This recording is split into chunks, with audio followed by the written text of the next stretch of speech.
Who's this? Where are you Oh, calling look at that. from? It's Nomi. Me? Yeah. Okay. All right. What's up, Sam? Yo, I'm a big fan. Who's Damn. this? Who's Right. Can't believe you answered. Holy shit. All right. who is this? This is Gabriel from Salt Lake. Gabriel from Salt Lake. What's on your mind, Gabriel?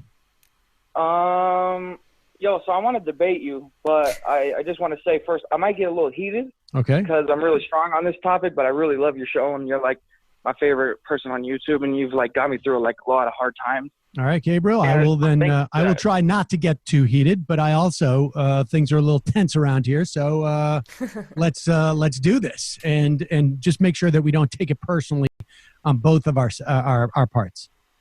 I could never take anything personal from you. You're like, this is going to sound weird to say, but you're like my savior in kind of a way, dude. You really got me through a lot of hard times. I just want to say that. And Well, like, I just want to debate you on the whole voting for Biden thing. okay. You were the 49th most watched channel in May. That's fucking insane, dude. That is fucking insanity, okay? That's literally insane. And there's still motherfuckers in here who are like, you're not that big. Chill the fuck out. Like, that's insane, dude. I've been on this platform for 2 years and I don't play video games, brother.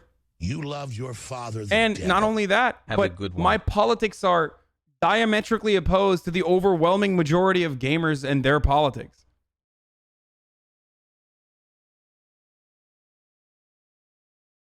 By the end of this year, let's make it to the top 10, boys. I don't like. I get your argument for it. Trump's bad and Biden's like incrementally better, right? Correct. But the whole sexual allegation thing, Yeah. like I consider myself to be a feminist in a way, and I want to be an ally to the movement. And how can I be an ally if I vote Biden, knowing this accusation? Because sometimes you're an ally by doing something that's defensive as well. And defending the movement against Donald Trump is going to ultimately be better for people in that movement. I mean, I can tell you that, you know, there's plenty of feminist writers that you can see who make this argument that and they are obviously torn like you are, and I think many of us are, but Donald Trump is obviously worse on sexual assault, I think, than Joe Biden. I think that's self-evident. The only argument that you have to make in this circumstance against Sam is to somehow try to prove that Joe Biden and him raping someone is going to be reflective of his administration and his policies on women in a way that is literally worse than Donald Trump. And you just can't. You just can't do that. Like, there is no world in which you can say that Joe Biden is a worse rapist than Donald Trump, and also on top of that, his administration is going to be full of the same kind of demonic individuals that are also, you know, careless about rape or pro-rape, and that's why he's going to legislate in a similar capacity to Donald Trump. However, there is another counter to it, which is what I have talked about in regards to Michael Bloomberg. This is something that I mentioned when I was having a conversation with Lee Fong, if you guys recall, another person that a lot of people call a grifter because he has a lot of like anti-SJW leanings and loves to talk about how socially conservative everyone is in reality, and that, like, you know. Anyway, listen.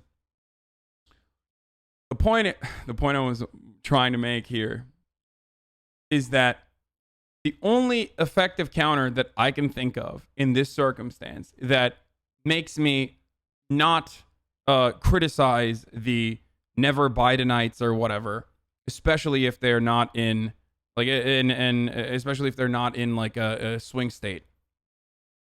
The only counter that I can see to all of this is the fact that when you allow Democrats, when you give Democrats even more and more leeway and don't show them that you are not a serious person and that you are going to vote blue no matter who, and then it doesn't fucking matter, that they are still going to end up putting more and more right-wing people, because your vote is taken for granted, and that they're going to keep voting for the interest, or they're going to legislate for the interest of moderates. And this is not even a secret. This is something that Chuck Schumer mentioned in 2016, and this is something that that the Democratic Party has very openly embraced as an ideology, which is that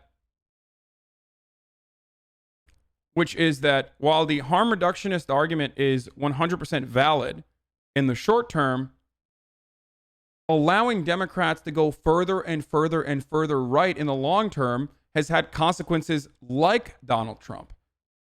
So, like, if they weren't the Democratic Party, if this wasn't a two-party system, if there were multiple parties, you would never think about it from the same point of view. Like, okay, guys, I know there's a new H3 video on Keemstar. I'm going to get to it later, okay? Please. You don't love the spirit of justice. You love your father, the devil. The concessions, the concessions that we give to the Democrats in administrative positions allow them to go further and further right. Your father, the devil. And they get to a point, a literal fucking point where they are representing the interests of the same people that the Republican Party is representing the interests of corporations and the wealthy. Hassan, just so you know, since I found your stream, I have been inspired and actually gotten involved in my community. I have joined the SRA and started volunteering with homeless outreach in my area. Thanks for the inspiration. Hell yeah, that's good shit. So it's not an accident when Nancy Pelosi is advocating to bring back deductibles for the upper middle class. And that's her solution to the crisis that we are facing with the coronavirus pandemic. It's not an accident when Nancy Pelosi doesn't do what she's supposed to do, when she goes against the wishes of her own caucus. The spirit of justice. You love your so father, as the and devil. It's not even a leftist. Like, you have to, even as a Democrat, you have to be frustrated with this. And if you are not frustrated with the Democratic Party as a Democrat and as a liberal, then you have no understanding of politics whatsoever, and you are just a gigantic cuck. Or you are just a polite Republican who wants civility, but also don't really care about the austerity measures and the rampant privatization of all industries, the deregulation. It doesn't frustrate you as much as you give on, or the consequences of that don't affect you.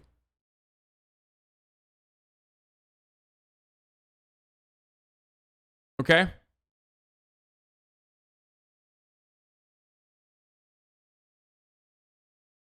Can you also say that the Biden presidency would shift the political discourse in such a way that liberals might think, oh, everything is all right since the Cheeto is gone, the White House is blue again, that thus we won't have to talk about sexism anymore? Yeah, 100% that will happen. So these are issues that we currently cannot resolve. I am hoping. You don't love the spirit I am of hoping justice. that You love your eventually father, the devil. the DNC will do what's right. There's still time. There's still opportunity. They could swap out Biden with someone who is younger and has like actual processing capabilities. Those same problems are not going to go away. The ones that I just mentioned, as far as like conceding to the right, conceding to Republicans, and legislating from the right, but as a liberal. But I don't know. It would be nice to not only defeat Donald Trump, but to defeat him with an actually non-brain diseased candidate. Like, not only defeat him with a marginal victory at best, okay, but to also defeat him with someone who will be genuinely interested in at least making some true marginal changes, just a crumb of progress, because Joe Biden is not a representative of a crumb of progress. I've seen so many articles written about this man and his policies, talking about how he's going to be the real New Deal Democrat, how he's going to advocate for a $15 minimum wage. He might. That's one area that he might actually make some progress on. But there are so many other areas that will still harm the same communities that a lot of neoliberals on the internet act like they care about, like immigrants, specifically immigrants. Like, I always hear from neoliberals on the internet about how you don't care about trans people. You don't care about immigrant babies. You don't care about brown people if you don't immediately shut the fuck up and vote for Joe Biden. But Joe Biden himself has demonstrated that he doesn't really care about them all that much either. It sucks that we have gotten to a point where we're so comfortable with the concessions that we've made to a proto-fascist Republican Party that the argument is literally, well, we're going to have half the camps. We're going to have half the concentration camps and not all of the concentration camps. And from a moral point of view, from a utilitarian point of view, yes, that's true. Having half the concentration camps instead of all the concentration camps is still marginally better. But it's not enough. And I don't think that that is an unrealistic thing to expect. I don't think that strong leadership is constantly and consistently conceding to the most maniacal, awful, bloodthirsty administration that that keeps getting worse and worse and worse year over year. That's not good leadership.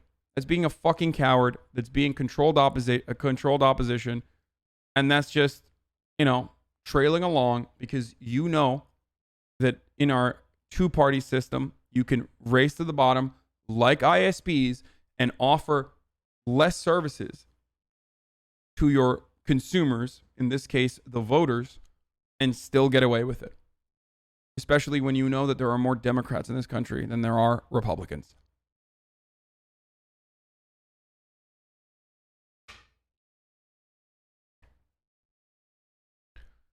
Anyway.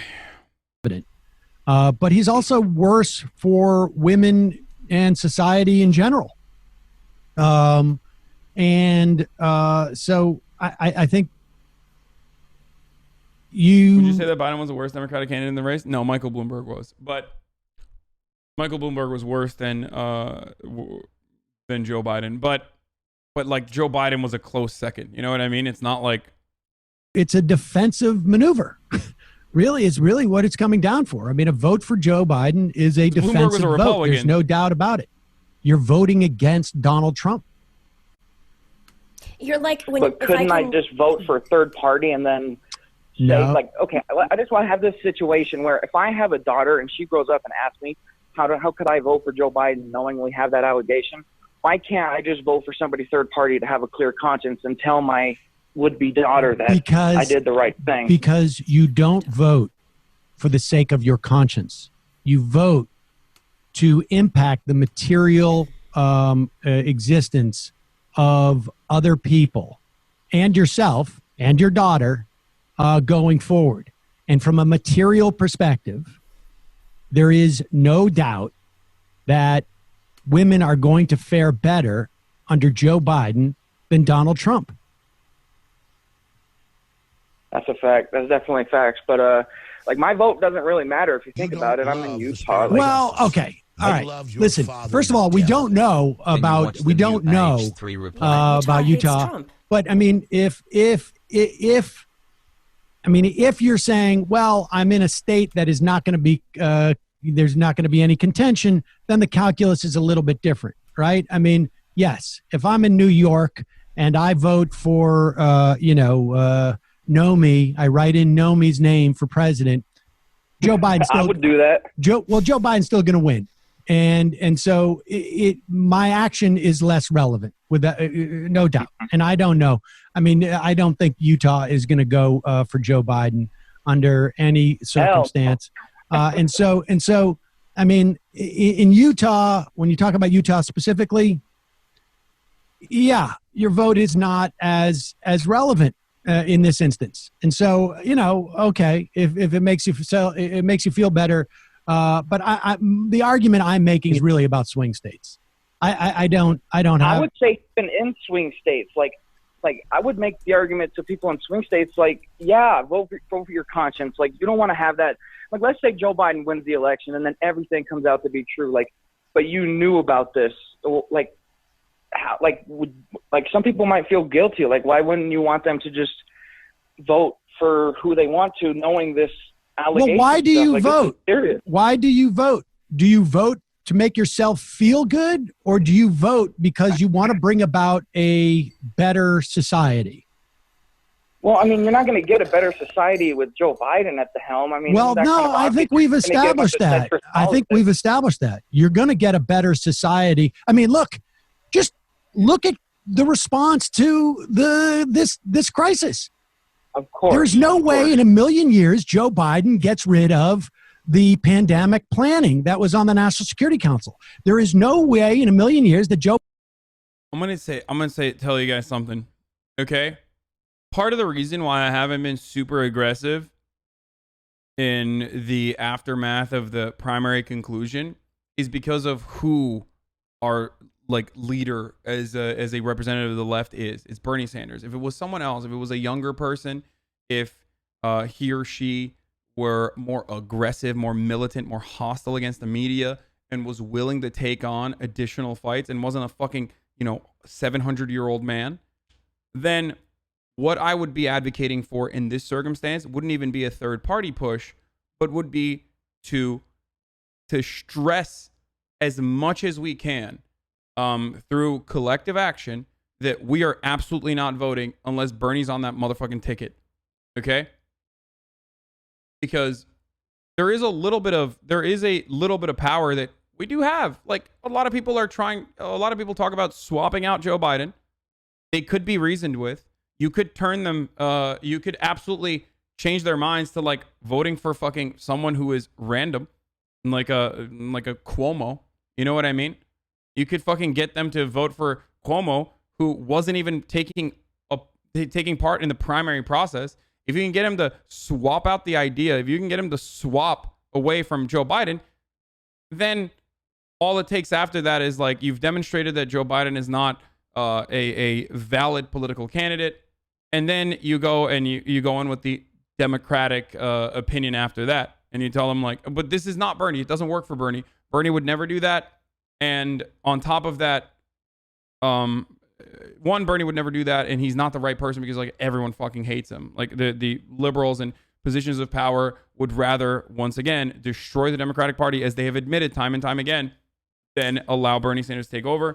They're also never going to do this with Elizabeth Warren either. They wouldn't even allow Elizabeth Warren to sniff the fucking throne there, just by virtue of her being seen as someone who is progressive. Only fake progressives have a shot at the throne. Fake progressives like Stacey Abrams, who act like they are truly progressive, but in fact are just the same kind of neoliberal. So that would never happen with Bernie Sanders, and that's part of the reason why I haven't been talking about tactics and what to do. But realistically speaking, if it wasn't Bernie Sanders, if it was someone else, I think that this movement would have a much more realistic shot at applying pressure and stress to ensure that Bernie Sanders, or a younger Bernie Sanders, a different Bernie Sanders, could absolutely be the vice president on that ticket. Okay? You guys understand my point that I'm making?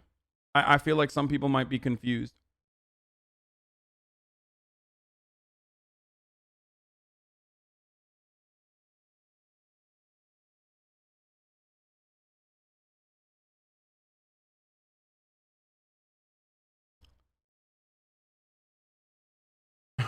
I'm sorry, I can never vote for Joe Biden. It's just not going to happen. I can never do that in any circumstance since I live in the UK. Oh, you got to vote illegally. No, I'm just kidding.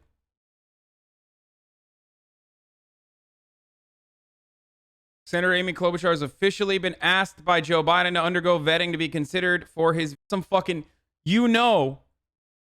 back. Hey, sometimes if you and I like to or fourth most successful candidate. She's coming for.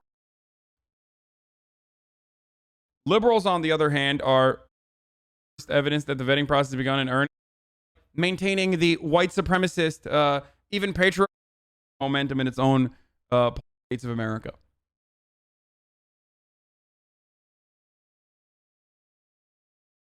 Including Republican ones. It's tremendous fraud. You have all of the harvesting, you have all of the